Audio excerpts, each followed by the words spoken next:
Hi guys. Hello, hello. Welcome back, Ophiuchus. All right. So shout out to Whitman Clan. Whitman Clan was like, can we get an Ophiuchus soon? I'm looking forward to it. Or maybe you just said looking forward to it. But thank you for the comment, sweetheart. I wanted to make sure that I bounced you guys up to the top of the list. I'll be doing Aries right after this, by the way, because I had another kind of special request. And so I just wanted to say thank you guys for watching. Thank you so much for being such amazing supporters. I adore reading for Ophiuchus. It's a really fun one. And shout out to Delinda, because Delinda is the reason that I do Ophiuchus at all. She's the first to request it. So happy full moon, happy harvest moon, happy super moon, happy lunar eclipse, because all that's going down right now on the 17th. So let's get started on this and we shall see what comes of this. Oh, thank you guys for giving this a thumbs up and subscribing. We got a 10 of swords that is in the reverse. So kind of the way I look at the full moon, especially Delinda, I just shouted you out, sweetheart. Great to see you. The way this storyline might be impacted, at least from my perception, for this, all this full moon energy, is everything gets amplified, everything gets bigger. To me, I look at the moon as what's in the subconscious that's being brought to light, particularly during a full moon. What do we want to shed light on, and then kind of deal with it, let it go, move through it. Well, this says what could be coming to the surface for Ophiuchus could be something that was painful, something that hadn't, I'll say, dissipated yet. It's funny because I was singing it before I turned on the camera. I had the song Cellophane by FKA Twigs going on in my head. It's a great piece of music, but that refrain kept going through my head again and again and again. When you're gone, I just get overwhelmed. That's a component of it. She sings it real breathy and real beautiful song. But that particular portion of those lyrics were what was going through my head again and again. I don't know if it'll play a role in this storyline, but just FYI, I haven't heard it in like 3 years, so I don't know why it was in my head all of a sudden, but that is the Hanged Man that we just got. So what might be coming to the surface is some hurt, some pain that has literally hung around, something that's been undealt with that should have been dealt with. Does it have to be painful? Maybe it's just annoying, or some kind of an ending that we never wrapped up. This is like, I'll use like a non-emotional context and say, you know, when you move into a house and you get stuff mostly unpacked and you settle things in, and then there's always that couple boxes that you never fully get around to unpacking, and you just jam them somewhere. And 3 years after you've lived there, someday you finally say, I really need to go through these boxes. If I've lived with this stuff without it being available and out in my hands for 3 years, maybe it's stuff I don't need anymore. It feels a little like that. Something's been hanging around. I haven't quite unboxed the stuff. Maybe there's a reason I didn't want to unbox it and look at it again. Maybe I wasn't ready to deal with it. We've got a 3 of Wands in the reverse. It's time. For this fictional story, it says now is a great time to unbox or to deal with something that maybe hasn't been the best. It's actually really nice because it'll alleviate the stress. So this 9 of Swords is actually in the reverse. Even if this had been in the upright, this is one of the softest 9 of Swords cards I've seen, simply because we have a rainbow coming across that temporal region. The body language speaks of somebody really exhausted from stress and hurt and pain, even somebody who looks like they're really down, really low on their luck and all exhausted. But this card to me always holds the promise of like a bright idea is going to filter through our character's mind. They're going to feel more uplifted. There is something like, it's almost like the angels are like, kind of starting to rub their temples and being like, oh God, I was really low, but now I'm feeling better for some reason. In the reverse, this card is like the angels have already done a full-on scalp massage and our character's already going to get a lot more light and bright. So something that Ophiuchus maybe hasn't wanted to deal with, that was gnarly or a bit of a train wreck or something that wasn't really fun, they've maybe not addressed it in a while. Could have something to do with a Pisces, doesn't have to. But it kind of says that dragging something into the light right about now, instead of waiting, the energy of the full moon kind of like covers a couple days, particularly this one, at least until Thursday, and the moon rises at the same time. This is kind of a unique full moon right now because it does rise at the same time each night in a row. which is a little unusual. So there is something a little more special. So, but it says don't wait 3 days to do it. Release it now for our character because their stress is going to be alleviated like that. This is something that stewed and brewed in the background for a long time. This is something Ophiuchus hasn't wanted to look at for a while. We have a Hierophant. We have a Two of Swords. This could be something that one's higher self has known. And it was like, yeah, I know, but I don't want to focus on that. It's like, I don't know if this is something that actually pissed Ophiuchus off, like they see red just a little bit, but the red could also be like full stop. The Hierophant is our connection to our higher self. Sometimes it's matters of authority. Sometimes it's contracts that we sign. Sometimes it's things like marriage. This, I'm going to just go ahead and explain the way it looks to me. I think Ophiuchus has had a bit of, I'll say, a chip on their shoulder. And lots of times when we say, oh, somebody's got a chip on their shoulder, we're kind of saying, oh, what a jerk that person is. I don't mean it that way. I kind of think it's a well-deserved chip on one's shoulder. Like, I think everybody has a right when they've been burned to maybe, have their chin stuck out just a little bit, have a little bit of a clenched jaw, because it's kind of like, that really sucked. And I haven't forgotten that, and I kind of think it's understandable, but there's just for our character's own best interest for them to let go of something would be good for them. But I still think that they're entitled to hold that chip on their shoulder when they've been through something tough. It's a great song by Bob Seger, Till It Shines. And in it, he says something about take the chip off of my shoulder and lay it all on the line. Something about it's a terrific song. It's all about,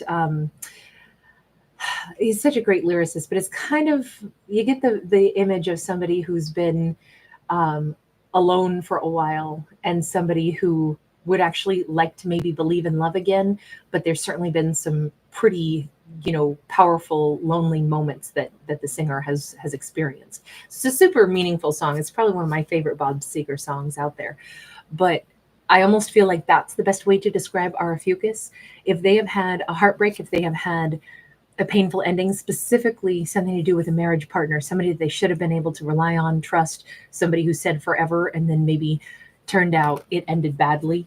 It's like, how did we go from forever, I'll love you, to craptastic? Like, this is just not what I signed up for. And it kind of feels like maybe there's been a bit of a soured perspective on things like long-term relationships that would be reliable. Let's say this was a business situation. Sometimes we can get just as burned because we go into business with a best friend, we think we trust them, and then sometimes they aren't so trustworthy, and for a while we're not just down on business, we're down on best friends as a whole. We're down on friendship because, hey, I couldn't rely on it in the end. That is kind of the vibe that I'm getting. It's like, I think our character has held a little bit of, or maybe a lot of, hurt energy that they just crammed into a box and kept it tucked in storage, like somewhere storage space in their heart. And it's been something that they haven't brought out into the light for a while, but I think they've been healing slowly from it anyway. But this says during this particular full moon, keep in mind it is called the harvest moon, it's really time to drag stuff out, air it out, get that chip off the shoulder, release the thing that still hurts, particularly recognize how much our character maybe has actually healed from it, because I think their higher self has been urging them to do this for a while. And they're like, no, I still want to be pissed for a little bit. No, I'm not ready to even rethink about it because it might hurt me again all over to remember it. Feels like this thing, this emotional upset that they had every right to feel, they might be surprised that it doesn't hurt as much as they readdress it and then release it.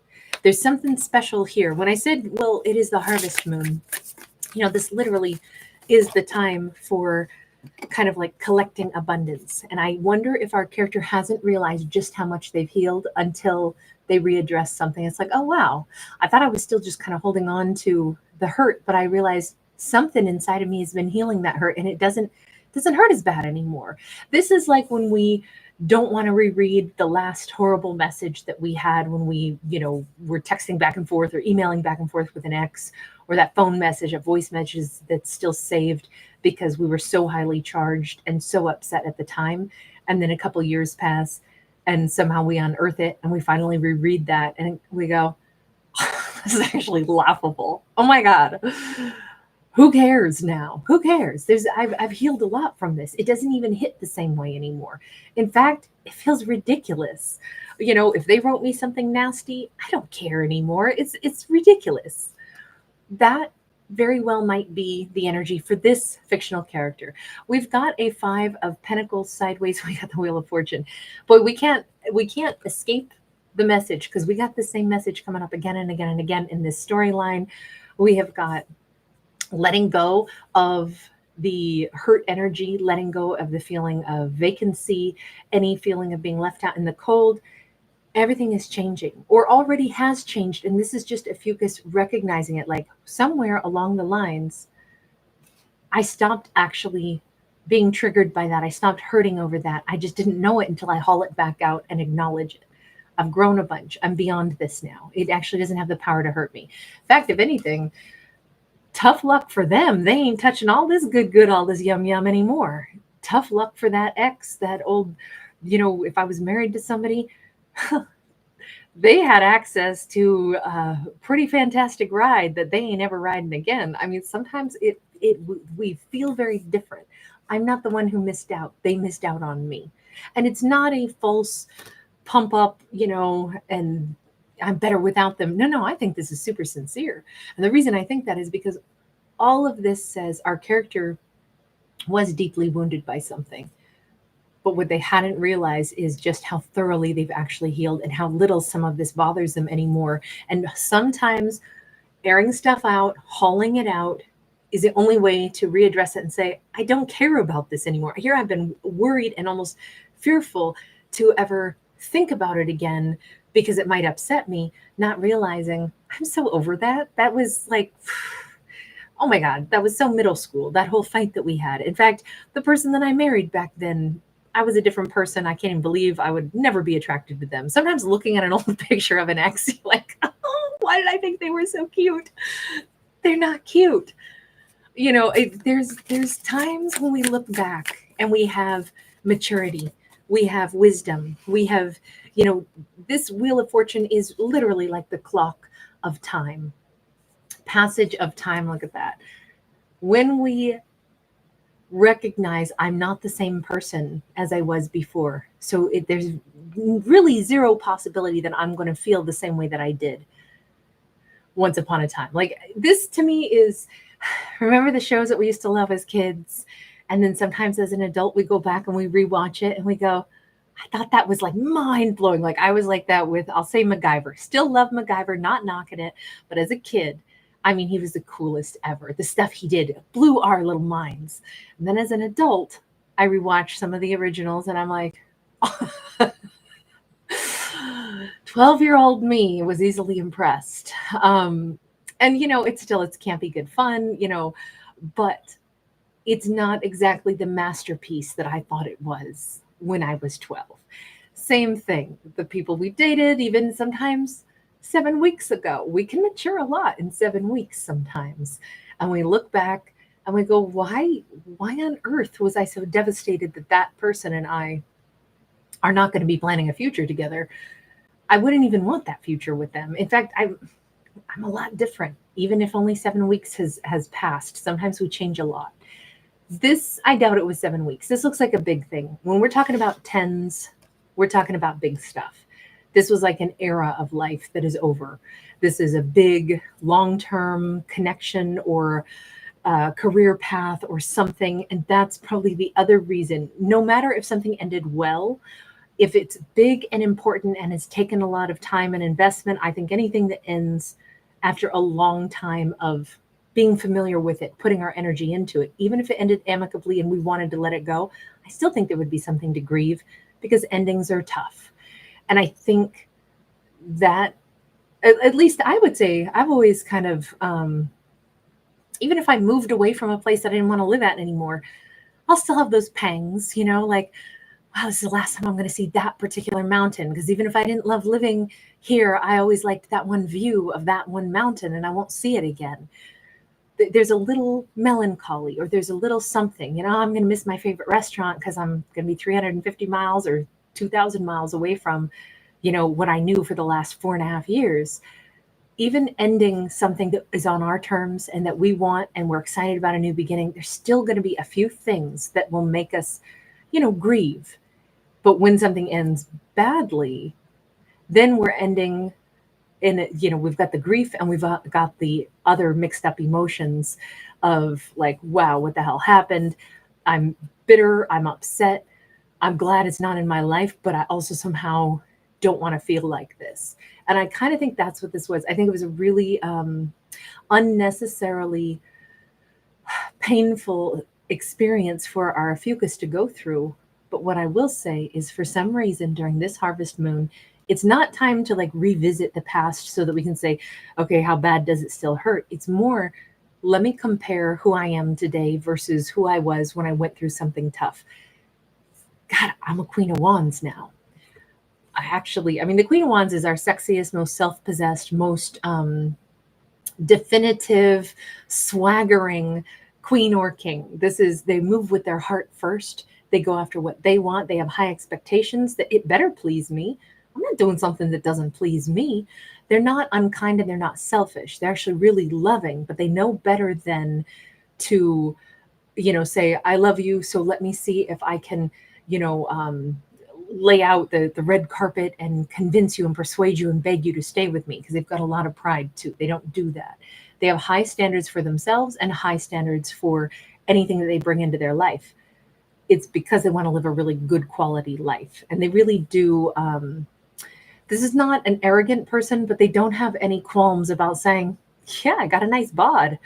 So I've got beautiful skin. I've got, what she's got beautiful hair. She's got a beautiful bod. She's got awesome, color sense. Like I love her purple with the yellow. That's just my opinion. I think she looks awesome. But a Queen of Wands, a King of Wands, they can look at themselves in the mirror and separate their like ego from what they're actually seeing, and they can assess and be like, oh no, this is not going to work. Great outfit on somebody else, not for me today. They're good at assessing things accurately because they don't have a big huge ego, but at the same time they have the right kind of pride where it's like, I'm going to look good. Hell yeah, and I know I look good in this. It's not me being egotistical. That's just me knowing me. That's what I love about this character. This is who Ophiuchus is turned into, and part of it in this story has to do with them recognizing that about themselves, but the other part of it has to do with them dragging out and airing out the, I'll say, mildewy memory that turns out it doesn't even matter anymore. We can discard that altogether. But it is nice for comparison's sake, because the them that they are today would not have even wanted to go back to that situation in the past. So there's really no point in being upset over it because they wouldn't have wanted it anyway.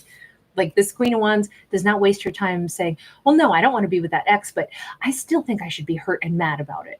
Are you kidding me? I'm not going to waste my time feeling emotion for something I don't even want. Don't care. It's a great attitude to be able to have.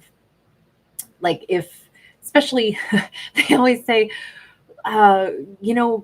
people that aren't really a part of my world anyway, they are the people that I least need to worry about pleasing, or that I least need to take advice from, or that I least need to be concerned at night. Gosh, did they like me? Did they not? Who cares? Who cares if they like us or not? How are they impacting our lives, And it doesn't mean only be nice to people, fake nice to people that are going to be around us. But no, it's more, I'm talking about it in the context of some people will hate us on sight, just walking down the street. Who cares if they don't like us on sight? Who cares? That's not our problem. Sometimes we can be like, oh God, it hurts me. I don't even know why they gave me an ugly look. What did I do? The better thing to be would be like, wow, that person maybe is having a bad day. Maybe they didn't cast that look at me at all. I don't know, but I know I didn't do anything to deserve it. So totally rolling right off of me. That's kind of Ophiuchus's attitude. That's what I mean by swagger. Somebody who's just like, I don't know why they don't like me. It's not really my issue. It's their issue. That feels so much lighter in this story. We've been getting really awesome energy for all of these so far. It just feels like a really nice full moon, actually. Papa Shorty, great to see you. Sam Jam, hey, hey. Hey, Delinda.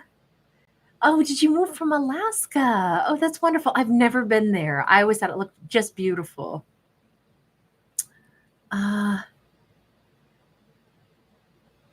Is ding ding dong. But at the Acropolis, I don't know. Macedonic, I'm not sure.